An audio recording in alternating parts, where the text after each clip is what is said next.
E é uma coisa interessante, né? Quando Pedro está na prisão, já havia matado João Batista, e o próximo a ser executado era Pedro. E colocaram Pedro na prisão e os irmãos ficaram apavorados, começaram a orar, dizendo: Senhor, já foi embora João Batista, já acabaram com ele, agora vai ser a vez de Pedro. Senhor, ouve a oração, Senhor, atende, socorre o teu servo. Aí Deus ouviu a oração, Deus mandou um anjo. Quando o anjo chegou na prisão, Pedro estava dormindo, tranquilo, descansando. Agora eu pergunto, você conseguiria dormir sabendo que um discípulo antes de você perdeu a cabeça? E que o próximo da lista é você? Conseguiria dormir tranquilamente? O que você acha? Ou teria pesadelo? Ou teria visões? Teria sonhos? Como é que você ficaria na prisão? Mas Pedro estava descansado. A minha vida está nas mãos do Senhor. Deus está no controle de todas as coisas. Se Ele quer me levar, estou pronto. Já que vou morrer, não tinha mais nada para fazer, então vou dormir.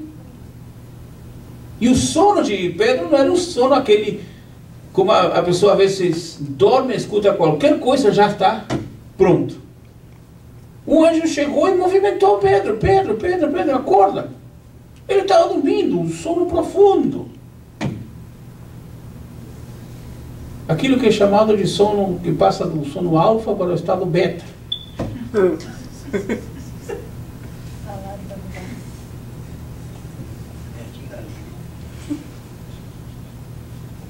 Aí o anjo retirou Pedro, passaram por todas as portas. Quando chegou do lado de fora, do outro lado da rua, o anjo foi embora. Já não tem mais nada para fazer, ele foi embora. Pedro ficou olhando: gente, não é a prisão que está do outro lado? Eu estou livre. Ele foi para a casa de Maria, assim, vou lá na casa dela, porque lá o pessoal está orando. Chegou lá e começou a bater na porta. Vê a menina Rhodes, abre a porta, olha para ele. Ih, é Pedro! Fechou aquela janelinha pequena, olhou, viu que era Pedro, fechou e saiu correndo. Foi lá e falou para os irmãos: irmão, Pedro está ali fora. E os irmãos: o que é isso, menina? Você está doida? Você é louca, menina, isso não é verdade. Pedro, ele deve ser um anjo de Pedro. Aí tem uma nova doutrina: o anjo de Pedro. A incredulidade. Interessante que está orando para que Deus faça um milagre. Quando dizem que o milagre aconteceu, não acredita.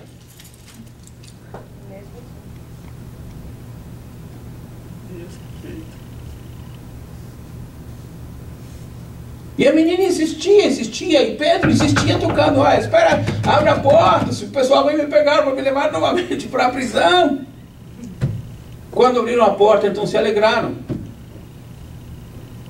A incredulidade impede que a operação de Deus seja uma realidade na vida de muitas pessoas. Às vezes a pessoa diz: eu gostaria que Deus fizesse algo comigo, mas não dá. Não tem jeito. Não há como. Não é possível. Porque pensamos com a visão humana. Enxergamos como enxerga qualquer pessoa. Qualquer ímpio. A vida de fé, a vida espiritual é uma vida de fé. A vida espiritual é uma vida de acreditar que Deus pode realizar o impossível, se tornar possível para mim. Amém. A vida espiritual é entender que aquilo que não existe está vindo. Que aquilo que eu não vejo, eu estou esperando porque chegará. Não é essa a definição da fé em Hebreus? E pois a fé é o firme fundamento das coisas que se não vem. E a convicção daquilo que se espera. Está esperando o quê? Não sei, mas Deus vai mandar. Como? Também não sei, Deus vai mandar. É Deus que realiza as coisas.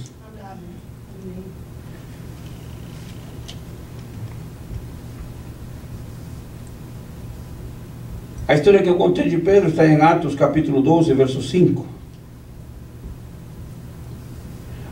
capítulo 12, versos 13 a 16, depois de assim refletir, foi à casa de Maria, a situação de Pedro.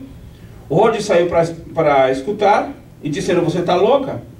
Ele está preso, pode ser só o anjo dele, mas ele não. Mas ele era real. E ele não acreditava. Existem as circunstâncias favoráveis e desfavoráveis. E nós pensamos que as favoráveis são de Deus e as desfavoráveis são do diabo. Tem muitos crentes por aí em seus cultos que estão dando mais glória ao inimigo do que a Deus.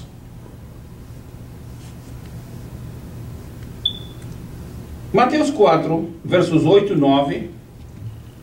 Novamente o diabo levou um monte muito alto e mostrou-lhe todos os reinos do mundo e a glória deles.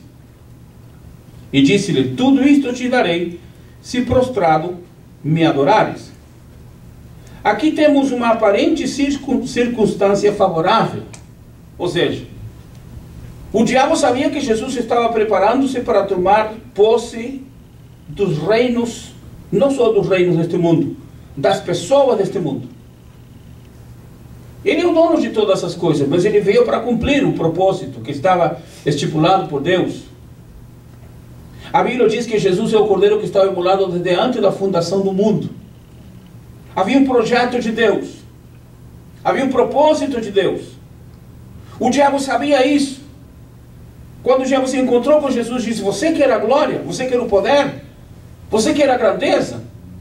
O diabo disse: você não precisa passar pela cruz. Você não precisa sofrer, não precisa morrer.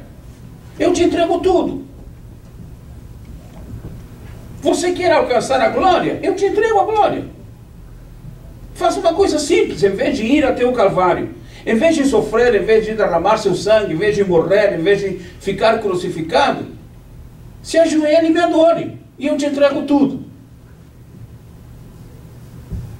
O diabo quer facilitar as coisas para o crente.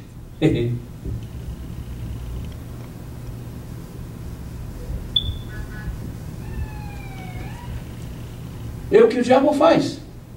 Em Atos capítulo 16, versos 16 a 18, disse: ora, aconteceu que quando íamos ao lugar de oração, nos veio ao encontro uma jovem que tinha um espírito adivinhador, e que, adivinhando, dava grande lucro a seus senhores.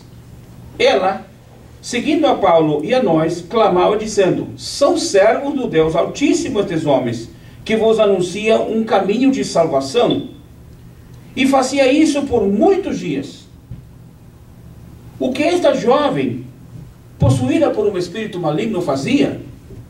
Ela não estava falando mentira, não. Ela estava falando verdade.